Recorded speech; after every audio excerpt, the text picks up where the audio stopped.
Salut à tous. Alors je te fais une petite vidéo réaction et j'essaye pas en tout cas voilà dans cette vidéo d'incriminer ce brave monsieur en fait sur Facebook qui a partagé sa vidéo. Il faut que ça puisse en fait aider.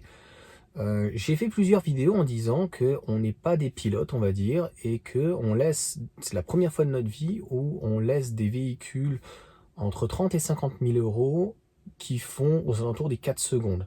C'est pratiquement du jamais vu et surtout encore plus aujourd'hui. En fait, avant, pour avoir un véhicule performant, fallait un minimum un V6. Voilà, j'ai eu des Porsche, j'ai eu une SLK, j'en ai même eu deux, une 280, une 350. J'adore la vitesse, mais je suis pas un très grand fan des burns, des machins, des bidules. J'aime trop la vie pour vraiment faire ce genre de choses. Mais j'apprécie énormément la vitesse, j'apprécie énormément les parcs d'attractions, les buggy, les jet skis. C'est très dangereux aussi, hein, des jet skis. Une fois, je te donne un exemple, hein, et ça va être comme un vlog, comme de l'expérience. On faisait donc du jet ski avec le frère du Nex et on prenait les sillages donc des bateaux, etc. Et normalement, le but, c'est de passer au-dessus, tu tapes, attention ton dos, et tu remontes. Et il s'est passé qu'on arrivait un peu trop vite et on a traversé la vague. Donc moi, je m'en rappellerai toujours, hein, t'imagines, pourtant ça fait plus de 15 ans. Je me la suis prise là, une patate, comme une patate, j'étais à moitié KO, et le type qui était devant, c'était un de ses potes, et je sais plus quoi, il était raide, KO. Je dis ça va et tout, il était raide. Et donc on a traversé la vague, et la vague a fait comme ça, paf, comme une patate. Moi j'étais un peu sur le côté et tout, on n'a pas de casque, on a rien hein, proprement dit. Hein. Donc voilà, pareil, j'ai fait du motoneige, je trouve ça extrêmement dangereux. Tu sens qu'à tout moment, t'as aucune visibilité, parce que tu fais ça, j'ai déjà dit, quand la piste en fait est fermée, donc c'est soit le matin, tôt le matin, ou tard le soir. Nous on l'avait fait entre guillemets tard le soir, hein, 18 h, il fait déjà nuit, tempête, donc tu te suis, ça va encore, tu te retournes, t'es cuit. Le buggy, il y a quand même des gros arceaux, etc. Mis à part malheureusement ce qui est arrivé à GLB, c'est malheureux. Donc le bras en fait a tendance, tu vois, à partir ton épaule dans tous les sens. Donc le pauvre, il a fait des tonneaux, etc. Il devait pas rouler malheureusement doucement. J'ai donc fait 2, 3, 4 vidéos, hein, je te dis, notamment sur l'Explorer, un véhicule que certains ont pu toucher 33, mais moins cher, hein, avec d'autres aides de l'État et des reprises, ils ont pu la toucher dans les 25 000 euros. À quel moment tu peux toucher un véhicule à 25, 26, 27, allez, entre 27 et 30 000 euros, qui fait 3,8 €. Le véhicule, quand je l'ai essayé, je l'ai trouvé extrêmement sain. Il se comporte un peu plus comme une traction, et le comportement routier que j'ai eu, ça ressemblait énormément à une X-Power. Je reviens d'ailleurs de chez Olivier, où le véhicule 269 chevaux marche très très bien. Lorsque je suis avec la Mégane, lorsque je suis d'ailleurs rentré de Vendée, je roulais excessivement lentement parce que j'allais patiner. On fait tous des erreurs. Tu as une route qui est grasse pour X raisons, ça fait longtemps que ça n'a pas été nettoyé naturellement par l'eau. Il y a quelqu'un qui a déversé malheureusement de l'huile, tout ce que tu veux, et ça glisse. Mais alors là, dans la vidéo, c'est juste pas possible. J'avais fait d'ailleurs une vidéo avec le modèle Y sur la neige. Il y avait sa neige. Alors je tiens à rappeler, hein, on est en Ile-de-France, il n'y a pas d'obligation de mettre des pneus, les pneus sont neufs. Il y avait ça et je roule à 10 km/h. Je teste un petit peu la voiture, voir, tu vois, si elle dérape, et ça s'arrête là. Tu m'as pas vu en train de faire des tours de rond-point ou n'importe quoi, les gens qui critiquent.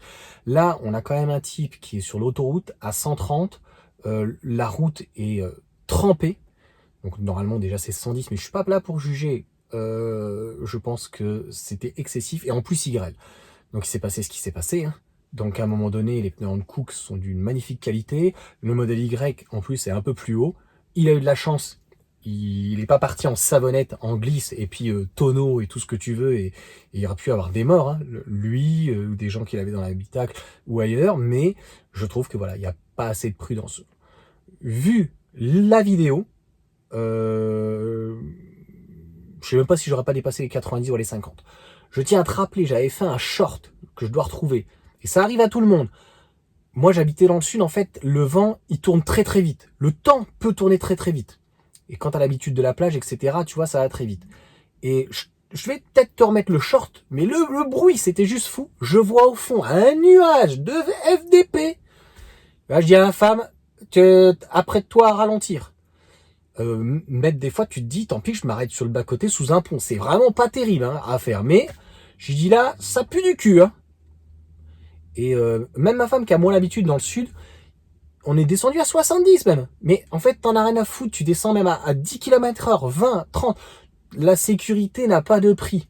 Donc, sauf un connard extrême qui te colle au cul derrière, mais quand tu n'as plus de visibilité sur l'autoroute, parce qu'en plus on roule vite, et que tu ne sais pas ce qui arrive, c'est-à-dire que tu as une trompe d'eau, donc c'est encore pire, mais qu'en plus tu as de la glace ou du givre qui peut arriver, là le pneu, t'imagines le pauvre, il passe peut-être de 15 degrés à 2-3 degrés au sol, là où il était chaud, il va se durcir un peu, et là tu as quand même un véhicule de 2 tonnes en propulsion, donc une savonnette.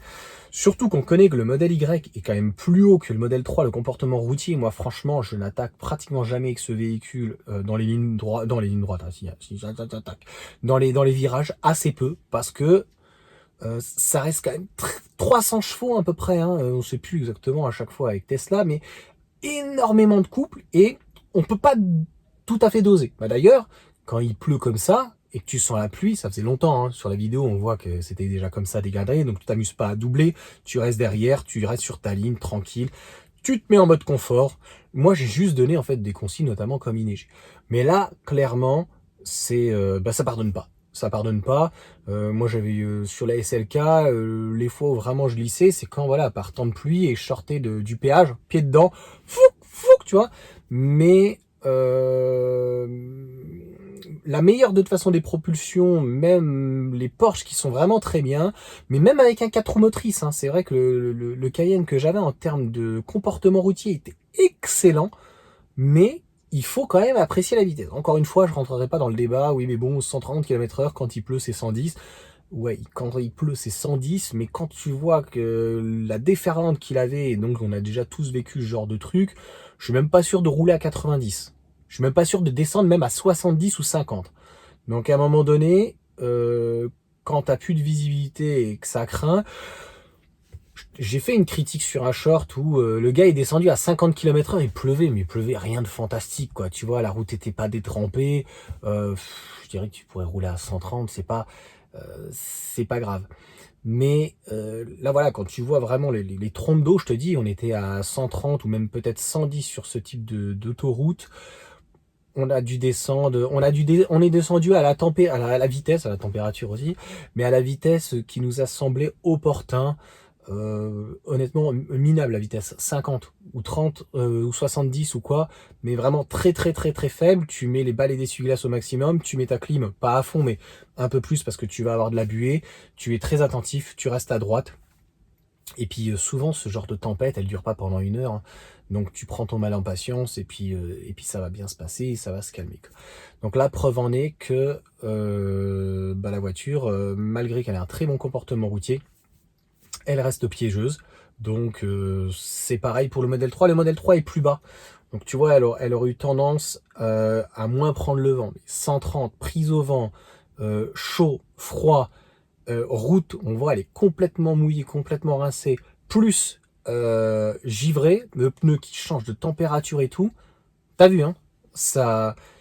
Et le pire dans tout ça, je sais pas si le fait d'avoir lâché l'accélérateur, ça n'a pas été donc contre-productif, de lâcher plutôt un tout petit peu, mais voilà, elle est partie, elle est glissée. Moi, je te l'ai déjà dit, ça m'est arrivé d'ailleurs, je crois, 2 fois en Vendée, mais ça aurait pu être ailleurs, dans un rond-point peut-être qui était un peu gras. Je lâche juste le frein donc pour avoir le régénératif, et donc le one pedal.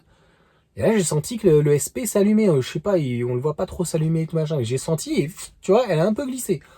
Rien de bien grave, je suis à 50 ou 30 km/h, je lâche, je sens que ça part, tu vois. C'est pas là 130 km/h.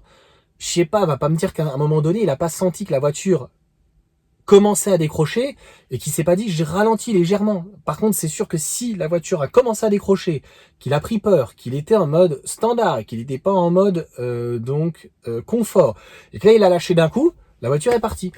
Et c'est pareil avec les grandes autonomies ou les performances. Il y a énormément eu de vidéos qui circulaient sur notamment des modèles Y, plus des modèles Y performance où ils ont fini leur ravin parce que force est de constater que les personnes y ont allé un petit peu trop fort. On parle quand même de 540 chevaux, je crois, en tout cas plus de 500, on se rapproche des 600 chevaux, et ça doit être une belle 4 roues motrices. Ça reste une propulsion. Il y a 300-350 chevaux derrière. Ça reste une propulsion, c'est très très joueur.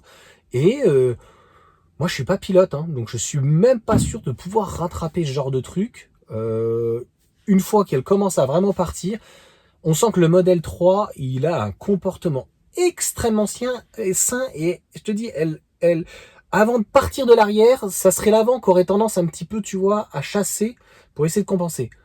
Là, non. Tu vois bien, à chaque fois que j'ai vu des vidéos sur Facebook ou sur les groupes, elle chasse, elle part. Et alors, le plus horrible, c'est déjà arrivé à des perfs, je te dis, c'est horrible. Hein. Là, tu perds l'arrière, et tête à queue, tu pars en tête à queue et tout,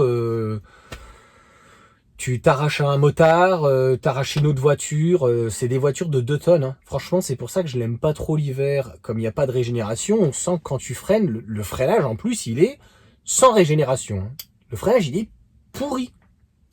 Donc voilà, je pourrais pas mieux dire. Fallait pas laisser en fait dans les mains à des véhicules, des fois, qui des gens ont touché ça à 25 000 euros, 300 chevaux, 400 chevaux, et qui n'adaptent pas en fait leur vitesse. Moi avec la Mégane, dès que de toute façon par exemple il pleut, alors là c'est même pas la peine, je la mets en mode, elle est tout le temps en mode confort, je la mets très peu en mode sport, c'est pas du tout agréable, ça part. C'est sûr qu'une traction, ça se rattrape. La Mégane, franchement, elle m'inquiète pas du tout. Ça se rattrape assez simple, elle est assez légère et ça serait l'avant qui part. Et l'avant qui part, en fait, tu braques, tu contre-braques. Si tu perds l'essieu arrière, tu t'auras beau braquer, contre-braquer. Quand t'as la moitié de la bagnole, donc 1 tonne qui s'en va, ouais, tu vas essayer, mais comment tu vas essayer de rattraper et de remettre un petit... Tu contre-braques, tu mets un coup de gaffe pour essayer de la faire revenir. Mais bon, sur le coup, t'as peut-être pas forcément le bon réflexe de dire, écoute, elle vient de partir comme ça, tu contre-braques, tu remets un petit coup au niveau de l'essieu d'accélération.